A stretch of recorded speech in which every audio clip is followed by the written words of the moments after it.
Water Champions is an engaging and informative teaching game where teams of players have come back from the future to help their cities become water-friendly while having fun at the same time.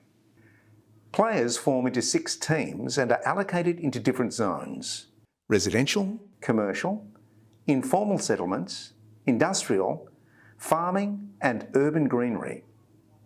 Each is made up of tiles showing different challenges when it comes to restoring water sustainability. Players are time travellers, coming back from the future to find solutions to each of these challenges. The aim of the game is to flip the tiles and become water champions.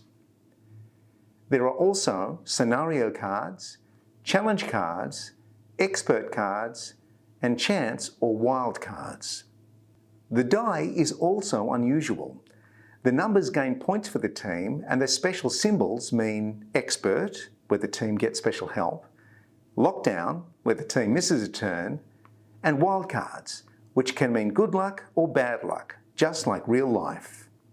Any team can start by rolling the die to gain points. Only the numbers count in this first round, as teams need these points to spend on the various challenges they'll face. The game begins. A team picks a scenario card which explains the issue, the solution, and how many points required to achieve this task.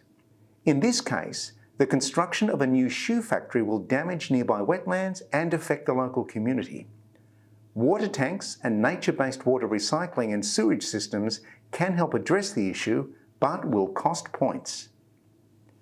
If the team doesn't have enough points, they can choose a challenge card to earn more.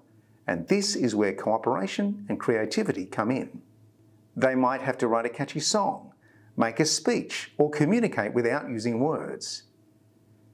Challenge cards also show how long the team has to achieve its task and how many points they can win.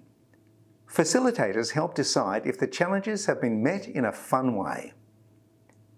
The young teens this is aimed at love showing they can rise to the task. Each successful challenge means the team gets to turn over a tile. There are 5 for each team. And there is also uncertainty. Some tasks are more difficult than others, and while an expert card can provide a benefit, a wild card could mean a problem, like a crop failure. Players need to recall what they read, to think creatively when it comes to solutions, and of course, luck to win. The playing time is around 60 minutes, with the winning team being the first to turn over all its tiles or the team with the most turned over. So go now, my friend, and remember, be water wise, use your water smarts, and be a water champion. Are you ready to save the world?